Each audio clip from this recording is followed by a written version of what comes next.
At dito tayo about kay Chris Newsome. Muli na namang umugong ang pangalan ni Chris Newsome.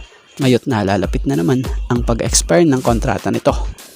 Matatandaan namang last year, napabalita itong si Newsome tulad sa naging post ni Barangay Ginebra Forever mula sa isang Snow Badua post at maging dito sa Spin. Kung mababasa nyo rito patungkol kay Newsome at about sa Ginebra ito, kahit napabiro yung isa dito. At ngayon naman, nag-post ang Ginebra memes na ayon rito naman tara dito sa barangay. Chris Newsome ng Meralco, may expired na ang kontrata at magiging unrestricted free agent sa April. Mangarap niya pa naman maglaro sa Ginebra someday. So kung titingnan natin hindi na bago ito sa ating pandinig. Noon pa may talaga namang matunog na ang Newsome to Ginebra pag ito'y naging UFA. Pero sa ngayon syempre, ang ating aantayin talaga dyan ay yung magiging final decision ng isang Chris Newsome. Kung ito ba'y lilipat sa ibang team pag naging UFA or mag-i-stay siya sa Meralco. So si Newsome kung halimbawa lang inuulit natin kung halimbawa lang na sumali rin ito sa team ng Ginebra, siguradong mas lalakas pa ang Ginebra dahil alam ni Newsome ang karamihan sa sistemang gagalawan niya rito. Bukod dyan ang dami niya rin kaibigan dito. So alam nga ni Newsome yung sistema ng Ginebra dahil sa same system ito na ginagamit ng Gilas Pilipinas under coach team din na kanyang coach naman sa Gilas. Bukod dyan, ang matindi pa rito, alam ni coach Tim Cone kung paano ito gagamitin sa kanyang sistema. Si Newsome ay isang guard forward na may matinding sipag lalo na sa depensa. Bukod dyan, may consistent itong opensa. At this conference nga sa PBA Commissioner's Cup ng 49 season, he averaged 16.27 points per game, 3.93 rebounds per game, and 3.67 assists per game. So kung sakaling mag-Ginebra man ito sa hinaharap asahan, dami na namang iiyak na haters ng Ginebra. At dito tayo, usapang finals, TNT kontra Ginebra. Direct to the point na tayo. Kung noon hindi umubra sa depensa ang sang Stephen Holt na 6'4" kontra sa 6'6" import ng TNT na si RHJ, mukhang ngayon talagang may makakatapat na itong si RHJ sa katauhan ni Jamie Malonzo na siyang wala noong nakaraang nagtapat ang Ginebra at TNT sa finals. So maganda ngayon sa lineup pa ng Ginebra, hindi ganon mahihirapan talaga sila Japet and Brownlee na siyang sobrang pagod nga noon kakadepensa last finals. Dahil may mga dumating nga pong rest back ang team ng Ginebra na kung sa ay hindi natin nakita. Pero dito tayo kay Jamie Malonzo.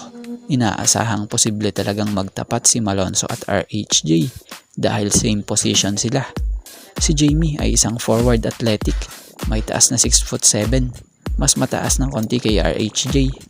Ang kagandahan kay Jamie, ito'y mabilis at kayang sumabay kay RHJ. At isa pa, ang kagandahan pa sa ngayon sa kanya sa laro ni Malonzo, ang ganda ng adjustment niya ngayon sa laro niya, lalo na sa kakatapos lang na semifinals. Kung makikita nyo mas control na niya at hindi gaya dati. Bukod doon, mas nag-matured na siya. Kung mapapansin nyo, laki ng improvement ng shooting niya na kung sa ay tumaas nga po ng malaki ang outside shooting percentage niya. Bukod doon, mahirap na siyang bantayan dahil sa unpredictable na galaw niya. At yung sa laksak sa ilalim, mas smooth na din talaga. Hindi gaya dati na lagi siyang natatapikan. At ang isa pa, sa bago nga po sa kanya, yung pagposte niya na kung sa ay pag alam niya nga pong may advantage siya sa katapat niya, doon siya umaarangkada. Kaya kaabang-abang ito, Jamie Malonzo kontra dito kay Rondae Hollis Jefferson. So ngayong sasalang na naman ang Barangay Ginebra sa finals. Alam nyo bang may isa na namang nakaabang na record at possible maging history sa hanay ng mga naging import sa PBA? Itong si Justin Brownlee na kung sa ay ngayon makakatapat muli ng Ginebra ang TNT sa finals na kung sa ay kung makuha dito ng Ginebra ang kampyonato ay siya na ang babasag sa record ni Sean Chambers na may 6 or nakakuha rin ng 6 na kampyonato na naglarong import dito sa PBA. So ngayon, pantay na sa 6 na championship record si Brownlee and Chambers. So kung makuha ni Brownlee at ng Ginebra ang kampyonato dito, si Justin Brownlee na ang hihirangin pinakamaraming kampyonato na nakamit sa PBA bilang import. So kung titingnan naman natin yung kondisyon ni Brownlee ngayon, talagang veterano na at di na gaya ng laro niya dati. Pero ang maganda naman sa kanya, siya'y healthy at patuloy na nakakatulong pa rin sa Barangay Ginebra. This conference niya, he averaged 23.30 points per game, 8.90 rebounds per game, and 4.80 assists per game. So tingnan natin sa bagong series na ito, this PBA 49 Season Commissioner's Cup kung mababasag na ba ni Justin Brownlee ang record sa PBA na may pinakamaraming kampyonatong import sa kasaysayan ngayong kasalukuyan. Speaking of trade, matatandaan man namang kaimakailan lang ay may mga lumabas na rumors that several teams including San Miguel na kung saan sipat raw ang mga batang player ng Terra Firma like Ken Mark Carino and Luis Angalang para makatuwang ni Junmar.